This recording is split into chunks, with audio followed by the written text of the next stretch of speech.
Talk to you again. So we're going to make this a little bit more interactive. So I'm going to tell you a little bit about communities of practice. So as a researcher, you're always taught to define your terms, right? So proficiency, right? We spend a lot of time defining proficiency. What is that to us? What kind of definition are we using? And so if one of the goals of the LCTL partnership is to create communities, how are we defining that? And so one of the ways that we've been contextualizing it is by using the terms that are found in the framework community of practice. And so we'll talk about that today, and maybe just think of the communities that you all have in each other, at your home institutions. Think about those kinds of things and use these terms to describe it, to think if it sparks anything new, any new connections in your mind. This may or may not work. Let's see.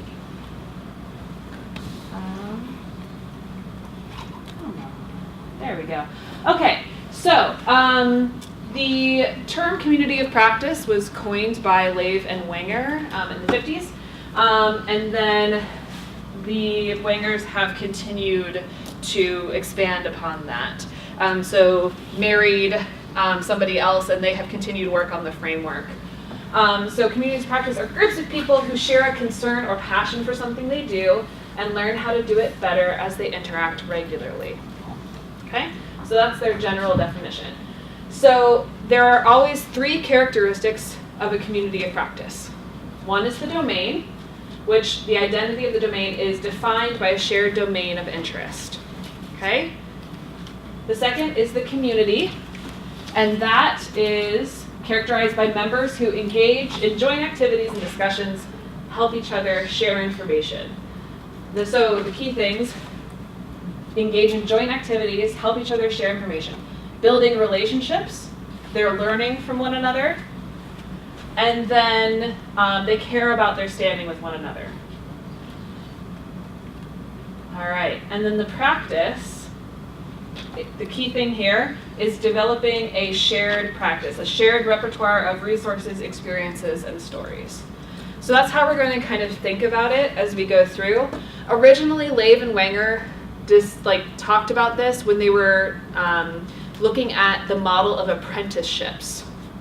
So they were talking, how do junior apprentices come into a circle of people who are already very experienced? How do they create this community of practice? Is it only a one-way transfer from master to apprentice? And they found that no, because the apprentice was always bringing in something new perspectives, things like that. They weren't sharing this technical skills with the master, because the master knew all the technical stuff. But there was a community and a sharing of things. So for my dissertation, one of the ways that I defined classroom community was talking about the classroom community as a community of practice. There would be some people who would argue maybe it doesn't really constitute a community because you're not there long enough to make those long-standing relationships. But we can figure that out and say, I would argue that it is a community. Because the domain, everybody is there because of the foreign language that is being studied, right? The community, you're all in the same classroom together, even if only for a semester. They understand each other's abilities. There's a give and take. They know more about their classmates. Do you ever come out of the semester not having learned something from your students? You're always learning something about them, something about how students learn, even if it's just oh, I'm sorry, what is this on fleek you're talking about? That's a new term that I don't know, and slang, those kinds of things.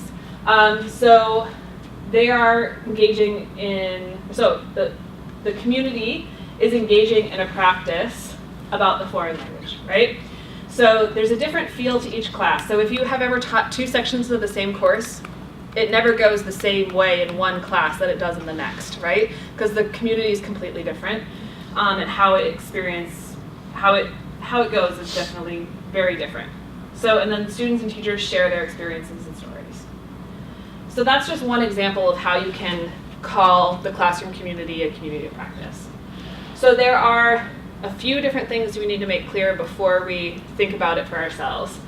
there are intentional, but not necessarily intentional communities of practice, right? So you can say, I would like to create a community of practice. I'm going to bring all these people together, we're going to dialogue, and this is going to be this. So that's very intentional. The definition of community of practice allows for that. However, it can also be, let me move on to the next one. So it can also be a natural community of practice. So let's say nurses, right? Maybe a group of nurses goes to the lunchroom and they're chatting about caring for their patients. And they're going to be learning from each other about the different illnesses, about the different treatments, about maybe which doctors to avoid or how to deal with different doctors in the hospital, right? So that's a natural community of practice that's forming because they're sharing with one another. They're not going to lunch specifically to learn, right? But it's a natural community of practice that forms. Whereas intentional, what we're doing in the LCTL partnership, bringing people together, having people talk, and having our working groups come together is much more intentional and some would say forced, but right, you're trying to get them to work together. And then not everything that's called a community is a community of practice. So a neighborhood, right, which we often call a community, if it's just a bunch of houses together and there's no interaction, there's no sharing, there's no like coming together, that's not a community of practice, okay? So in our grant, we have a working group, right? So whether it's Swahili or Hindi or Hebrew. This example is for Swahili. So then there is the network of Swahili instructors in general around them, right? We have a very small sample of Swahili instructors. And then there's LCTL instructors as a whole, that's a community, right? People who teach less commonly taught languages. And then there's people who develop language materials who are not necessarily LCTL instructors. They could be, there could be some overlap. And then there's people in the Swahili community that may speak Swahili, right? So there are different groups that we can engage in order to make a community of practice in here. Again, not all of these are going to be communities of practice, but they are resources that the group can engage with. So, thinking about domain community of practice, I'll go back to that slide so you can look at it. What is one community of practice that you see in your personal or professional life? Okay? And think about what is the domain, what is the community, and what is the practice. Okay? So identifying each of those. And I'll go back to that slide. Okay. So what you're going to do is you're going to take the Post-it note you got. You're going to make 3 Post-it notes. One for domain, one for community, one for practice. And so you'll come and you'll put them up in a line here, and then we'll look and see what community of practice we have in our group at large here. Does that make sense? You can talk about it with somebody next to you too if you'd like to bounce some ideas before you write it down. So you're thinking about one community of practice in your personal or professional life. Right? And so what is the domain, what is the community, and what is the practice? So these are the definitions of those again.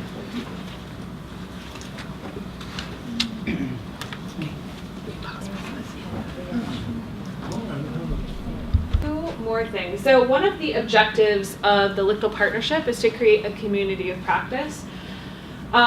So the materials that we create can bring together anyone from somebody who has native speaker expertise but no pedagogical training to somebody who is a pedagogical expert but may not be as good at materials development, all this kind of stuff. So that what we're hoping is that open educational resources will bring people together to talk about open educational resources, the pedagogy behind them, why we might use these materials, that kind of stuff.